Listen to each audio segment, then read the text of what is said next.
The idea is to take it a step forward and to innovate, or else why am I doing it? I don't want to be just another can in the assembly line. You know, I want to, you know, create, do something that's totally different and unusual.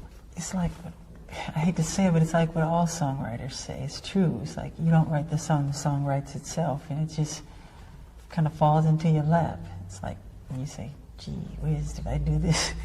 It was that sort of thing. Is video the same, or is video more work? Kind of. I think so. It's a cousin of the same creative, you know, intent. I think you let it create itself. Really, I know I do.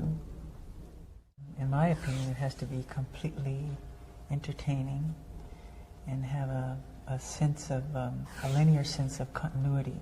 As far as I like having a beginning and a middle and an ending, so you could follow a story.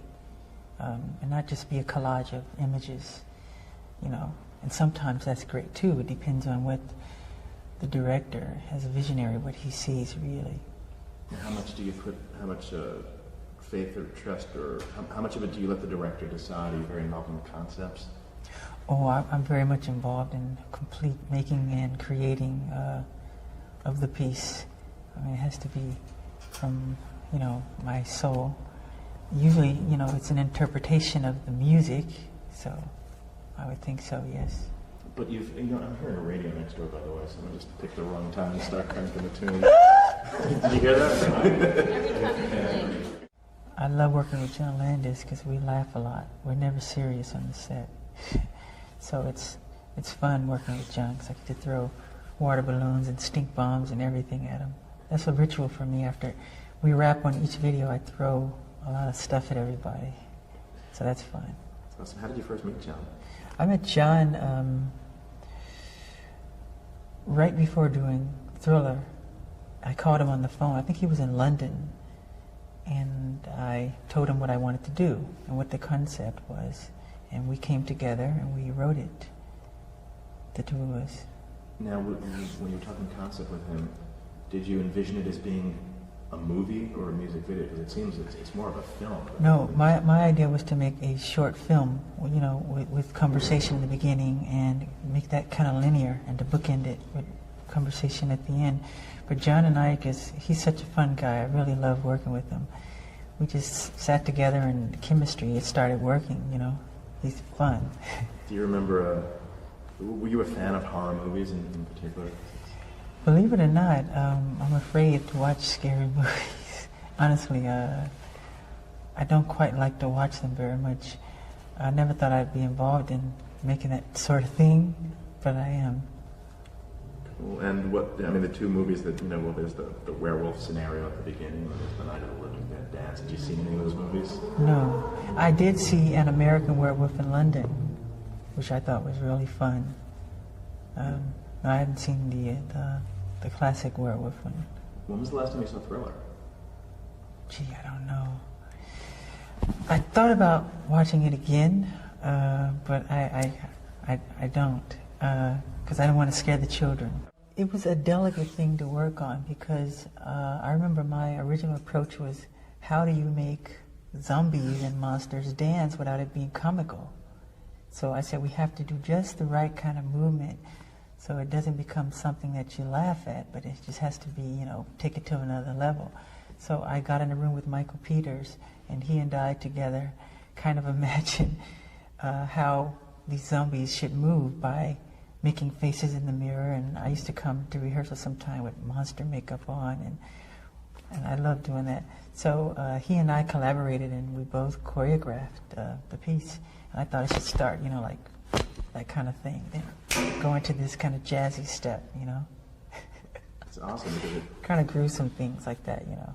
Not too much ballet or whatever. Right. It has that stiff movement to it. Yeah. You know, the length at the time, a 14-minute video, was pretty much unheard of. Were you worried at all that No, you guys were because I knew if we did something with substance and content that people would watch, and it had great entertainment value, and if it held you, I knew we'd be okay, and that was the idea, you know. when you made the video, when you were making it, when you finished it, did you realize just what you'd accomplished, that this was going to be this groundbreaking? When I was in the editing room, I knew I liked it. I enjoyed it. You know, it has to be satisfying for me. And I enjoyed what I had seen when we finished it. So I was happy with it. Never totally satisfied, but I was happy. What about it would you have changed if you could? I know I was happy with certain cuts and angles and the timing and, you know, those sort of things, you know. Your own worst critic, huh? Yeah, it has to be just right. Beat It. It makes me think of the song and working with Quincy Jones and all those wonderful people. I love Quincy. He's a wonderful guy to work with. And I remember him telling me to write a song that I would enjoy, you know, with an edge. So I went in my room and wrote Beat It. I don't know why, but I did. About, you know, two gangs coming together. And the song is so self-explanatory that it's so easy to make this short film. And I had seen, I think it was a McDonald's commercial, and I said, God, I like the rhythm and the cut of this commercial. I said, I want this director for this piece. So I reached out to him. So that was Steve Barron, not Steve, I'm sorry, Giraldi. Bob Giraldi, better than me, good. Yeah, Bob was cool. That's awesome, I didn't realize that he came from that world. Yes, he started in commercials. Well, certainly gave him a big opportunity there. Yeah. There was a time, was there a controversy at the time that MTV wasn't playing, you know, wouldn't play the video, and was it Billie Jean or Beat It that they say broke the racial I think it was Billie Jean, because that came before Beat It. It was between Mickey Schulhoff and MTV. I don't know the whole story. But still, how did that make you feel to finally, you know, to be the one to kind of be the first? It makes me feel happy. It really does. I was glad. Cool. Billie Jean is kind of different because it really doesn't have anything to do with the lyrics of the video. It's kind of a whole different thing. How'd you come up with that? It's kind of surreal and it's different. I didn't come up with that concept. It was, I think, a British fellow. Steve Barron. Yeah, Steve Barron. He just had all these different and I thought he had wonderful ideas, but I let him go with it. The only part I wrote in the piece was I said, I just want a section. I said, give me a section where I could dance a little. Because he said no dancing in the whole piece. He said, no dancing. I said, just give me one little moment. So that whole section where you see this long street and this billboard of these two girls, one of them is Billie Jean and I'm dancing. That's the only part I contributed.